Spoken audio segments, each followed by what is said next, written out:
Superdwarf show here at Reach Out Reptiles. All right, can you guys hear me? Are we doing all right here? Hello, hello.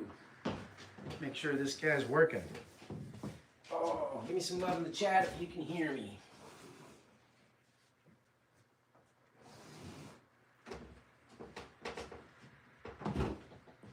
Looks like we're live. I've got a nasty echo. All right, first off, I want you guys to check this out here. Try to get you guys some better sound with some AirPods here, but then I hear them playing back. Tried to be tricky, didn't work. Instead, I'm just gonna show you this cool snake. What's up, Poison Cow? How you doing? So, guys, this is a dwarf and superdwarf cross. It's a bloodline we're very familiar with. He's an albino golden child. You can see the vibrant oranges and stuff that a golden child has. Also those killer silver eyes. But look at this. This is not the best lighting for it. Look at all of the purple bleaching through this snake. This is something he's developing as he's got age. So this is something we used to call like a fader tail. Can you guys see that? It's literally a purple on purple golden child with orange in the saddles. Completely bleached out there at the tail. And then he's got some like rusty patina looking things going down the sides as this purple starts to take over. Now I have seen these things where it stops a third of the way down the snake. And then I've also seen them where it goes all the way down the entire animal. Pretty exciting, and I'm hoping that happens. Let me pull something up here on the computer because of my switcheroo, but in the meantime, you can check out our ship station. Tonight's episode is brought to you by Ship Your Reptiles. As always, the only ones that we trust to ship your stuff around. It's pretty cool. All right, let's see here. Oh no, I have to run this over there. Bear with me, guys, bear with me. What do you think about that snake? Let me know in the chat. All right. There we go. Okay, I got it back. I wanted to make sure I could see your guys' chat here tonight. Got some fun stories to tell, a couple of things that we want to go through, and then if you stick around to the end of the live, you will actually get to see this snake be named. You might be the ones naming it, so it should be pretty sweet. Let's see what we got here. Oh my goodness. I'm sorry guys, I can see you chatting in, but from here it looks like we're frozen.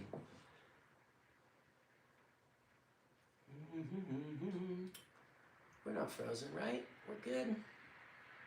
Let's see here. Ah, there we go.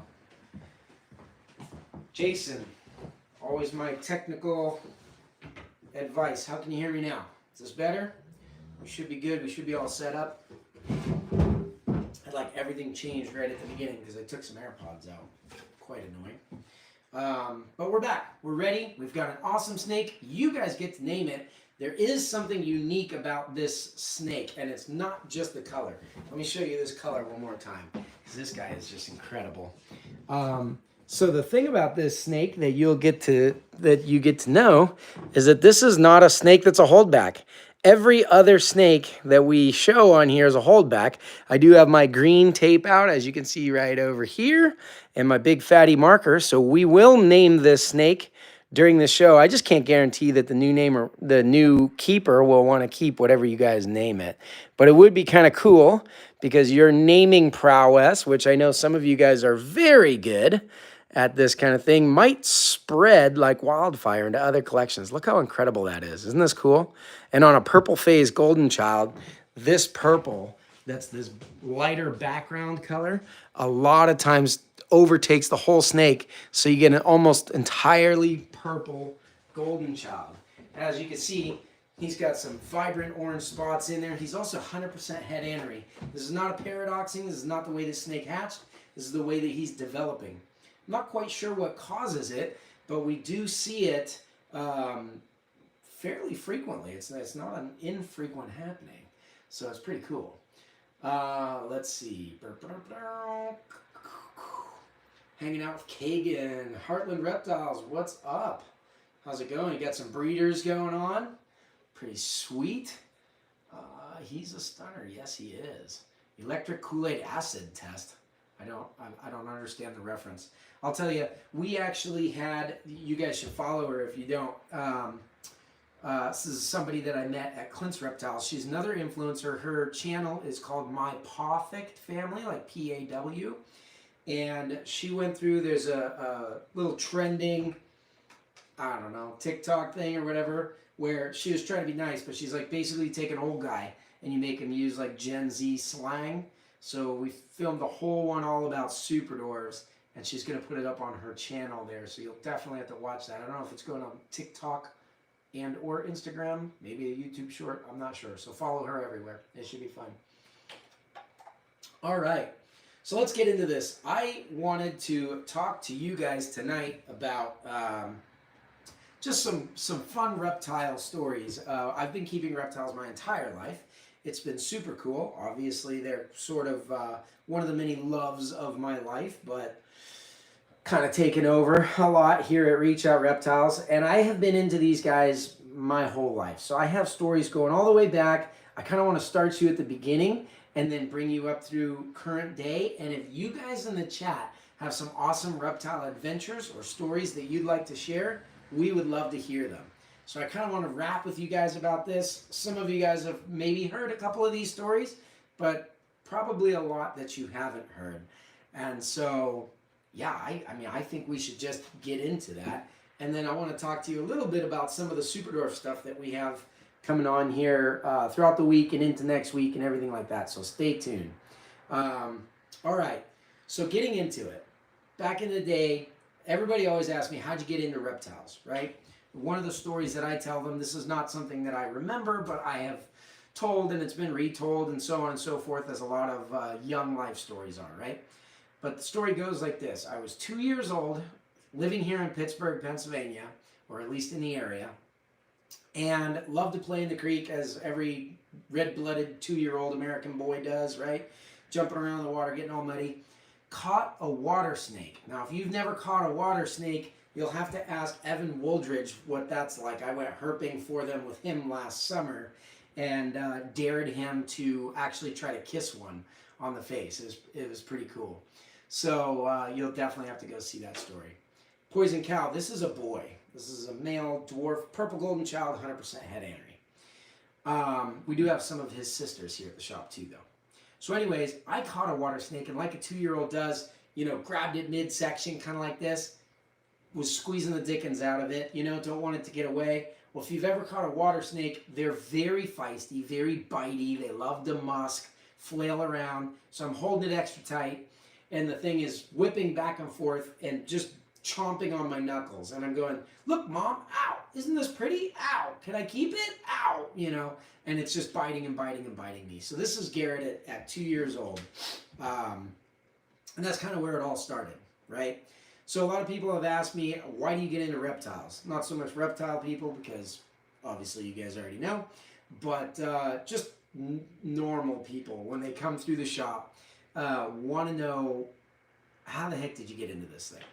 So I was asked this last week, and that's the story I usually give them. It continued throughout my life. I loved all kinds of animals, but the truth is, my mom was allergic to anything with fur or feathers. So I started out with reptiles pretty early on. I think I was 4, maybe 5 years old when I got my first eastern box turtle, which was something you should never do. But this is back in the 80s, and we collected it. It was actually crossing the road, and ended up keeping it for a while in a vivarium. And we ended up, I mean, I had him for what seemed like forever. His name was Jonathan. I do remember that guy. I remember naming him, and his later girlfriend, Pearl, and stuff like that. So started off fairly simple. But if you fast forward a few years, getting to know, hi, buddy. I know you need a name. Yeah, we're going to name you here in just a minute. I always love when they're like so curious, and I don't know how many pictures there are of me with like a snake hanging out on the bridge of my nose as they're like curious and wanting to check it out. Let's see, Susie, the only time she ever been bit was by a water snake herping with Garrett in Pittsburgh. That's it. That's my childhood right there.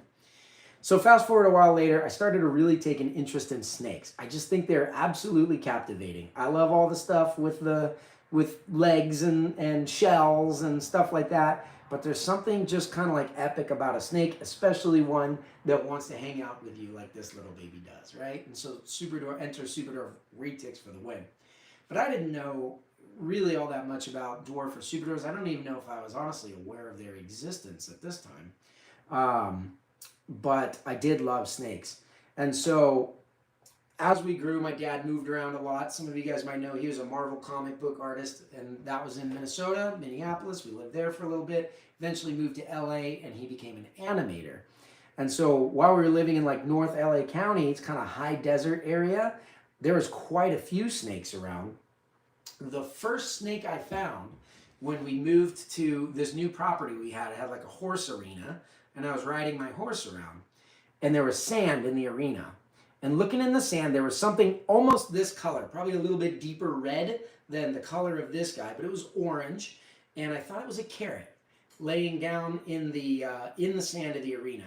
So I hopped off my horse, I walked over to him, I'm like, that's not a carrot, what the heck is that, you know? Look a little bit closer, grab him, here, let's all get a little closer. This is story time, guys. What's your stories? Let's hear it. Oh, Jason Phelps getting bit by his ball pythons. That's terrible.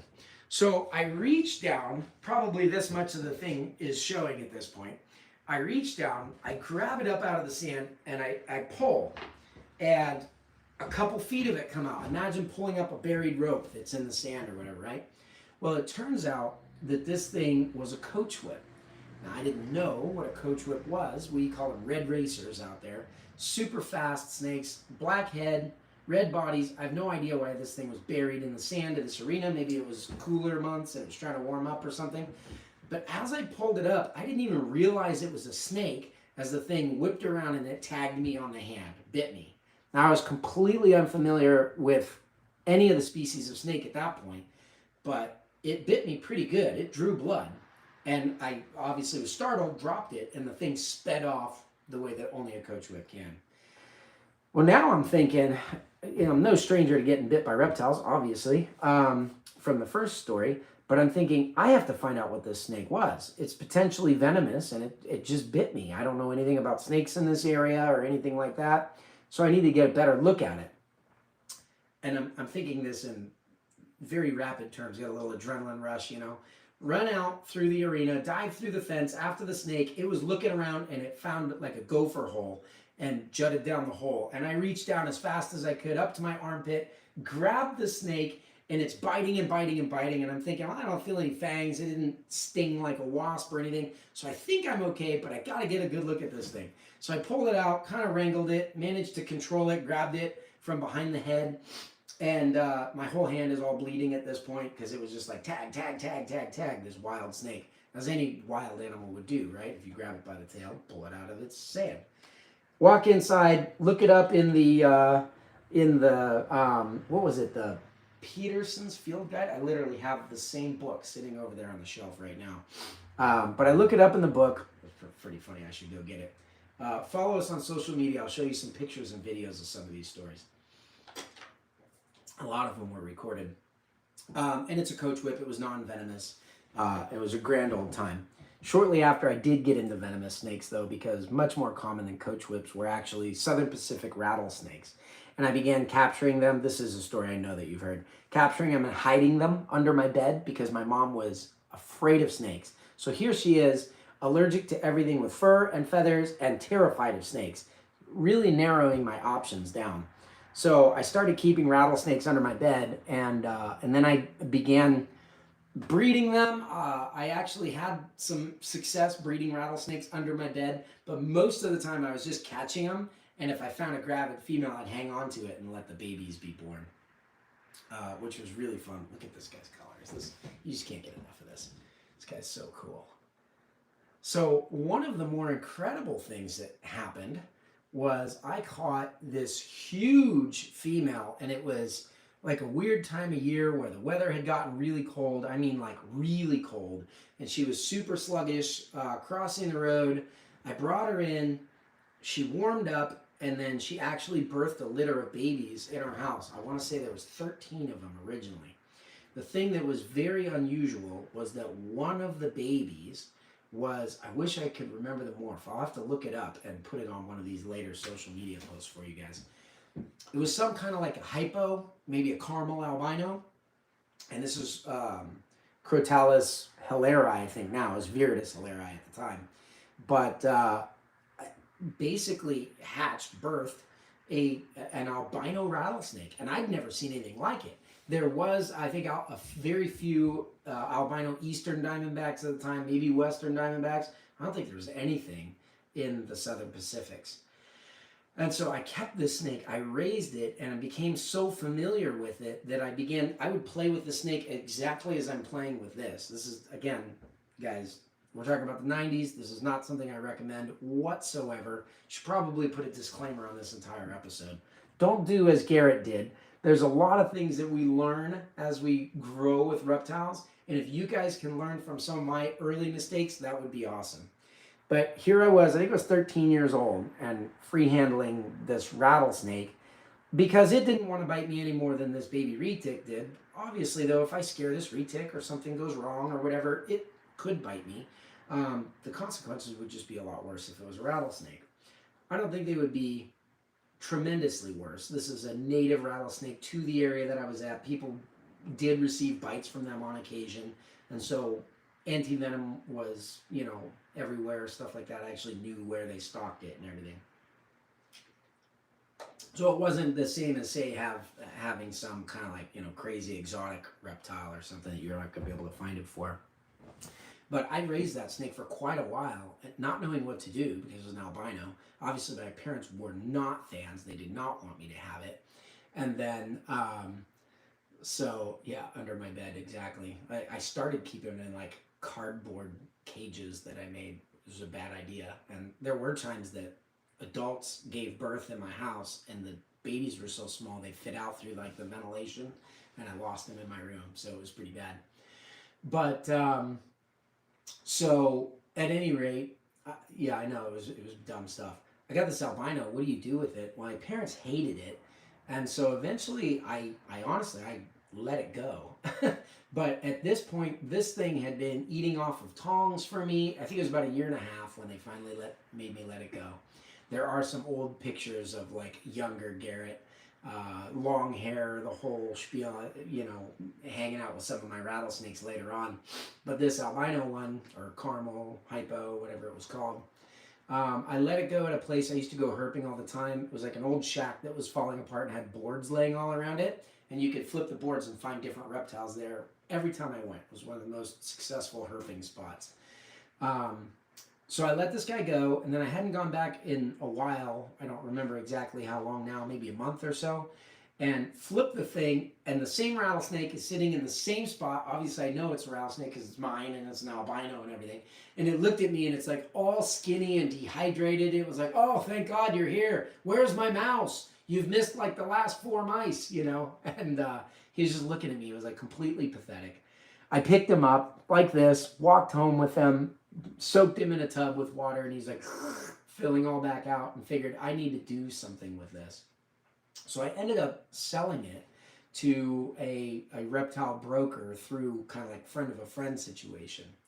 Well, it turns out that reptile broker was either strictly reptiles or Glades Herp. I think it might have been Glades Herp, which is down in Florida. They do exports. They used to send out printed like little price lists like this that you could get stuff. And they exported this snake apparently to Germany. And I didn't know anything about it, but many years later I went to a reptile show in Germany. And I remember those guys asked me like all these questions about it. They told me they'd sold it and they were going to export it, but they wanted like exact locality data and stuff on it. They wanted to know the story. I think they sold it for a lot of money. They wanted to know the story, were there any others, so on and so forth. And I did give them a couple of like the possets along with it.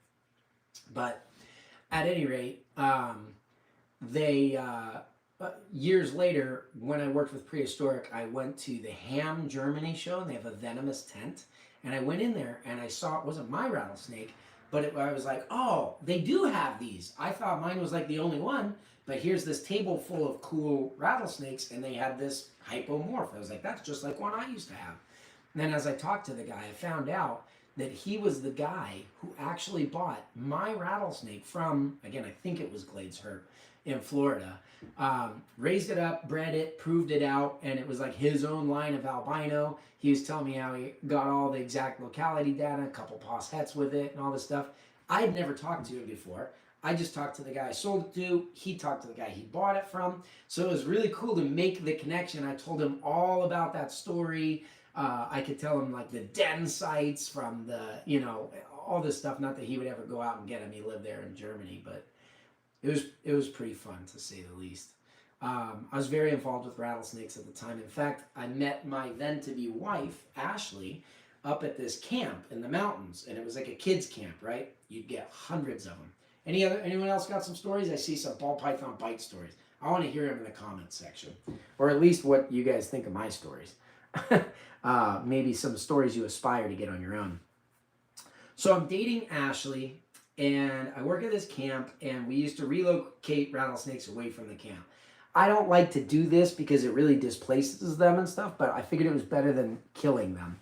So whenever they would catch these rattlesnakes, they'd say, hey, over the radio, Garrett, one of your friends is here in the amphitheater or whatever. And that was code for like, there's a rattlesnake there, but it wouldn't cause a panic when it went out over the radio.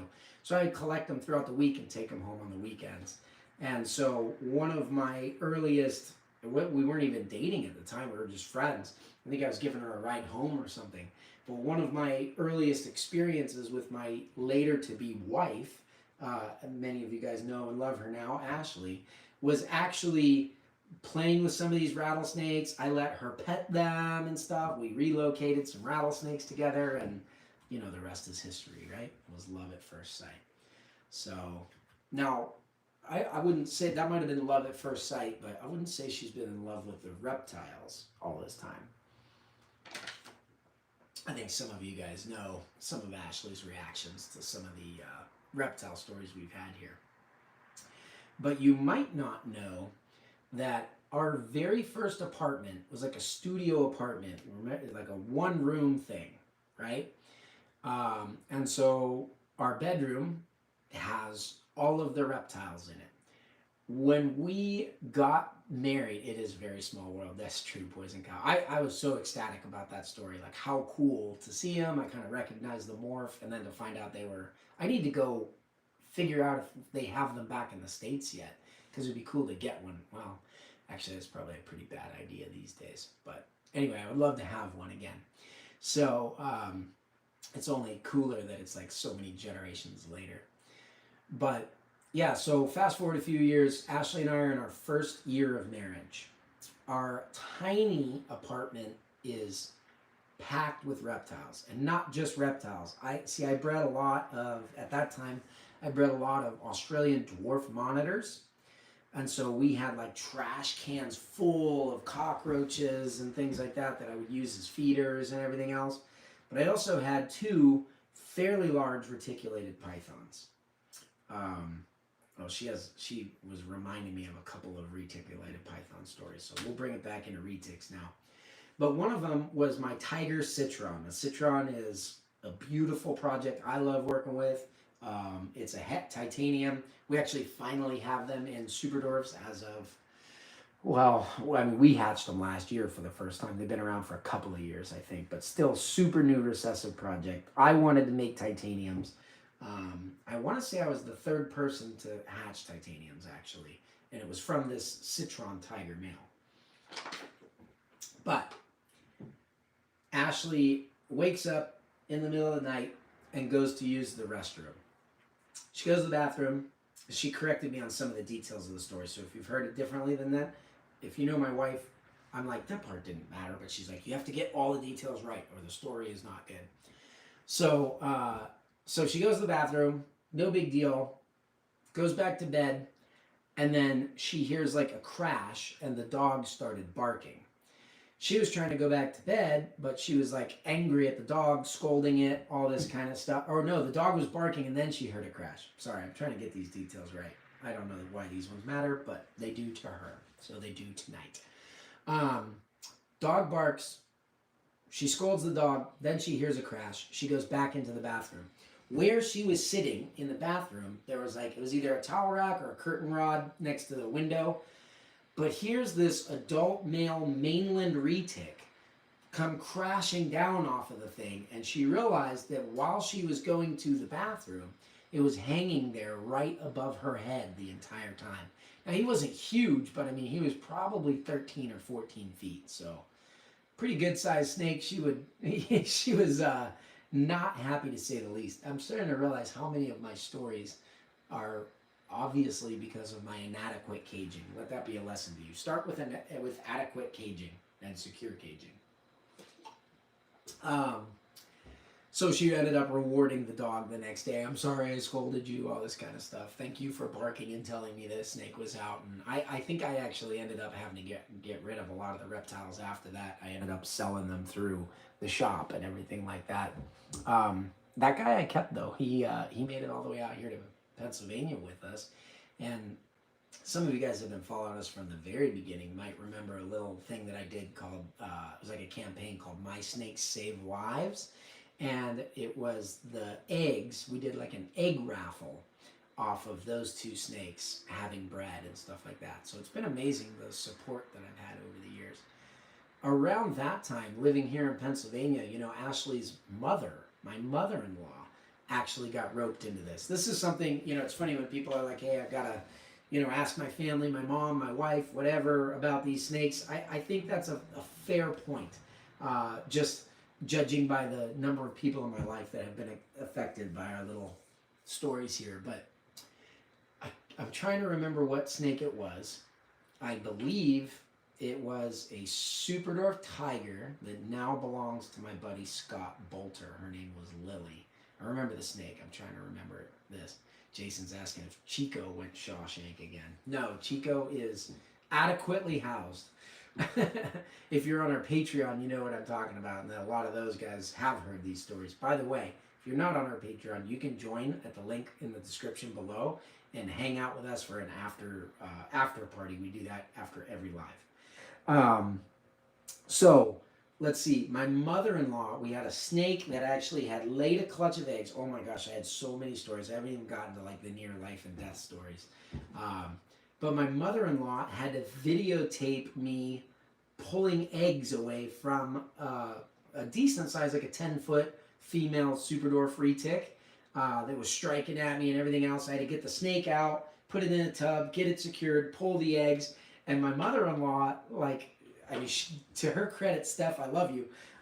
She jumped right in. She had like a GoPro or something that she was filming with. And then at the same time, the snake was like escaping, coming around to strike at me. And she grabbed the lid of the tub and actually helped lock it up in there. I was super impressed. Just like this, that was probably 10, 12 years ago. Just this past year, I got my own mother to come hold one of our retics here at the shop. And to her credit, it was karma. So that's no small thing. Get it? But I'll close with just one more story. This is one that is surprisingly relevant probably to a lot of you guys, and then we'll name this snake. If you guys like this kind of episode, let me know, because boy, we could go on all night with some of these crazy stories, and I want to hear some of yours as well. But so last story, you got to rewind to before I was married. I'm out in the jungle and I heard about this giant snake on display. I mean, it was supposed to be like the world's largest snake there in Indonesia. And a guy had caught him during a construction project and everyone else wanted to kill it. They were clearing the forest and they found this huge snake. And this was in Java, so kind of an unusual area for a giant snake, but this was about a 20-foot retic. You know, they said it was like 24 feet, but who knows if that was true. Huge nonetheless. And you could pay a little bit of money and go in and see it, and then he would take the money and buy a bunch of chickens and feed it about once a month. So I said, hey, I'll pay you extra money. It was like the grand sum of maybe $5 if you let me go in with the retic. And he's like, I mean, you could do it if you want, but you're surely going to die. So I was like, nah, this is fine. I got it. And I went in and I started, the snake was all coiled up. It just looked like a beehive. You know, couldn't see anything. I started pulling some coils off to loosen her up because I wanted to interact with her a little bit. And I'm in this, he kept in like a cement pit. And I pulled a coil away, and that was the coil that was hiding her head. And all of a sudden, boom, she comes around and strikes at me. And I just kind of did one of those, like, you know what I mean, trying to swat it away. And I ended up with my thumbs in her mouth like this as she was striking at me, and I'm holding her head. And she's chomping down on my fingers with, you know, just needly little teeth, but she's chomping down on me. And she's doing this and she's pushing against the edge of the thing and trying to, you know, grab my face, which would obviously be bad. Well, as some of these, especially large, aggressive, terrified, you just woke them up, wild reticulated pythons do, was doing a great impersonation of like an octopus, and it's just coiling me all up. And it's starting to squeeze the way that if you've ever had a snake in full panic mode really squeeze at you, you know what I'm talking about. Little guys like this can turn your fingers blue, right? So you can imagine the pressure from a big one. But I'm screaming for my buddies to help, these 3 big German guys that I was with, and they literally got on their bikes, their motorcycles, and drove away. They're like, you're dead, I'm out. And they just took off. But this little Indonesian dude that was the one who saved the snake in the first place, he jumps in the pit with me, uncoils the tip of her tail, and I kid you not, starts chewing on it like corn on the cob. He's like this. No sooner did he do that, but the whole snake kind of shuddered and her coils dropped loose. She started pulling her head in reverse, you know, not pushing it towards me. And then he jumped out. I dropped her head in there, popped out too, and was like, what the heck? Now, if you've been on YouTube a lot, or you've ever been, you know, in a situation where you're wondering what to do if a snake bites you and doesn't let go, you can actually YouTube search what to do if a snake bites you and doesn't let go and find our video where we actually caught, many years later, a retic bit me on the forearm, and I employed this same trick. I also used it at Prehistoric Pets when I worked there, which they had a lot of retics, and it became absolutely like the standard for what to do, you know, in an employee emergency situation if a snake bites you and doesn't let go. And after I released the video that I did on this channel on YouTube, I can't tell you how many stories people have like PM'd me and stuff of how that trick really got them out of a scrape. I mean, scary. So I was nervous to put any video out of a snake bite whenever I did, but it seems like it's really helped a lot of people, and it's much more common knowledge. But I remember first telling Tim O'Reilly that trick and showing it to him, and he was like blown away. You know, like, what is this, like backwoods jungle knowledge or whatever that you got? It was a pretty good time. So yeah, fun stuff. Let's see. Local Jakartans decided to feed her the big white monkey that day. Yeah, they tried. It didn't work.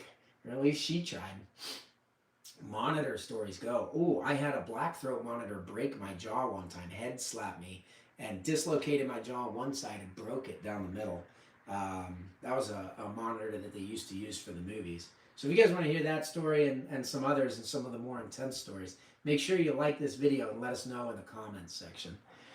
Oh, let's see. I think I saw something. Here it is. Brandon Cox got shut down from working to remove a black racer from the second building at work.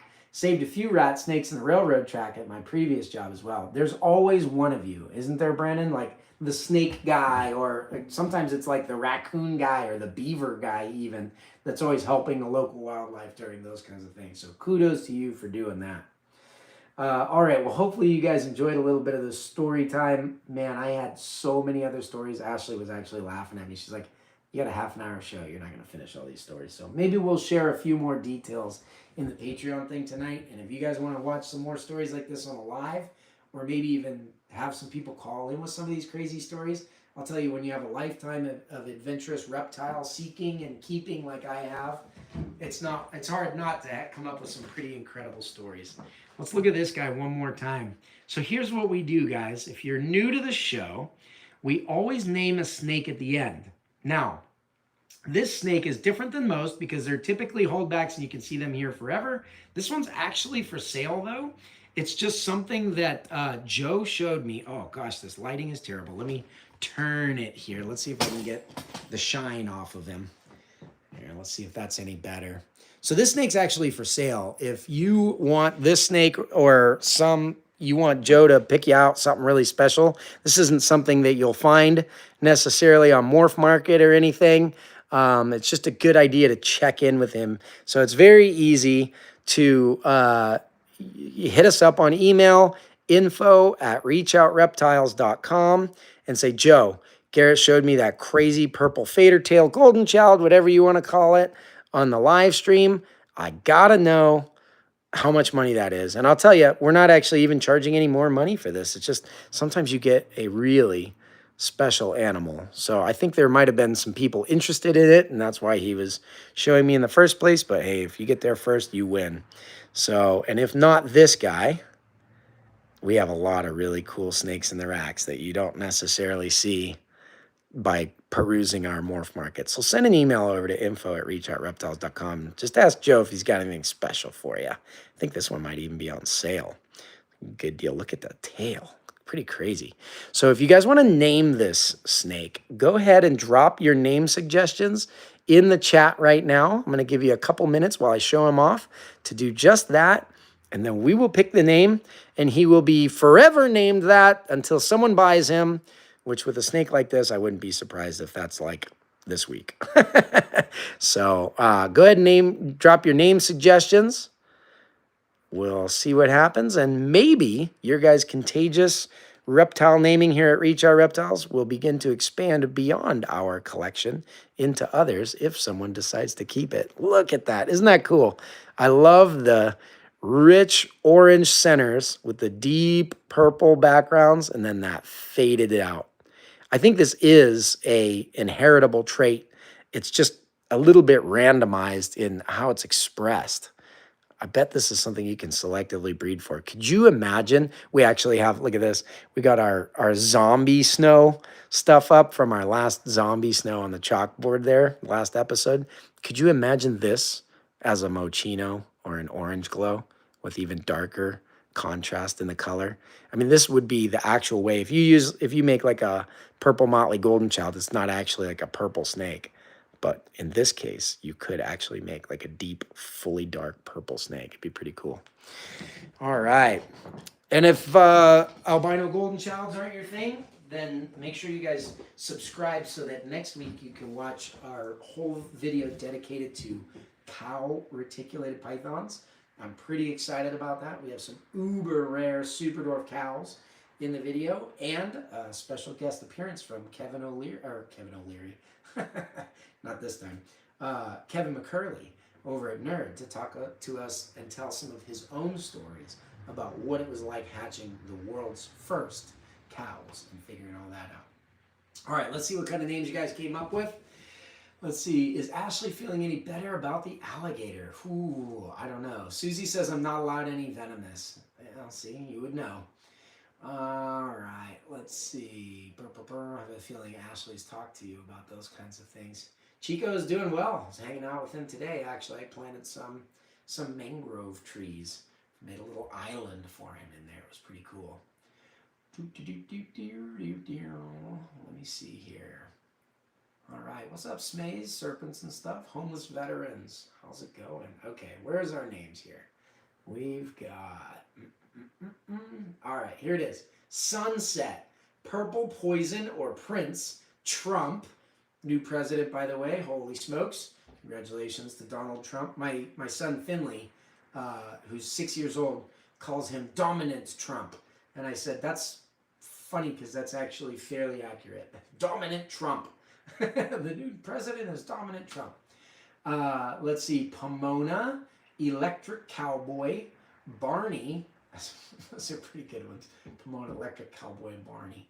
Purple Monster, Megatron, Skip Snakes. What's up? I had to look at your name there. I almost thought that was going to be Wiccans. But let's see. Creamsicle. Trump is, someone else is laughing. Paprika, Donald Trump. Sunset, Dreamy, Sunfire. Is it a boy or a girl? Oh, this is a boy, by the way. Not Trump, anything but Trump. Okay.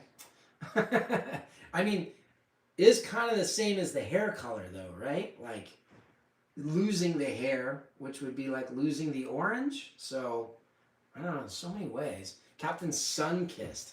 Got no choice now, Poison. Dominant Trump. Let's see. Fine, not Trump. Don Juan. Don John. Hippie Nature Boy. Okay, I don't know. With the numbers in there, you know, you kind of got to go with a popular vote, I guess. But I don't know. The losing the orange and the losing the hair and the Dominus Trump and the fact that he was elected president today and you guys started it. I think we're going to have to name this snake Donald Trump. Or should we name it Dominant Trump? I mean, then he's not at least the Donald. He could be the dominant Trump, you know, like kind of asserting that there's a lesser Trump out there. I feel like anyone that wanted it before he was named Trump either doesn't want it now or is going to like buy it immediately, right? And send it as a congratulatory gift to the president.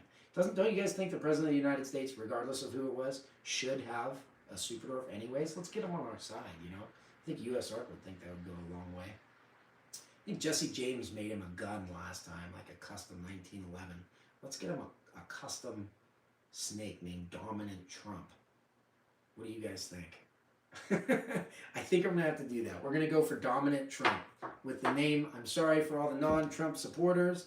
Hey, hopefully he can clean things up around here for the next 4 years and, you know, give us some opportunities, not mess stuff up too badly. In the meantime, if you guys want to not at all think about the election and come hang out with us in the Patreon group, click the link below. And that's all I have for you guys tonight. So thank you again to Ship Your Reptiles for sponsoring this episode. I think it's really cool. There's a lot of stuff going on in the reptile shipping world. Maybe that's something that we should talk about coming up. What do you guys think? Maybe I'll get in touch with them and see if we can come up with something. I think that might be kind of fun. But let me know what you guys think in the comments. And yeah, if you guys want to hear some more stories, let me know. Thank you, everybody. And especially big thank you to you guys on Patreon. But I will see you guys in a minute. For the rest of you guys, we'll catch you next time. Let's go, Dominant Trump.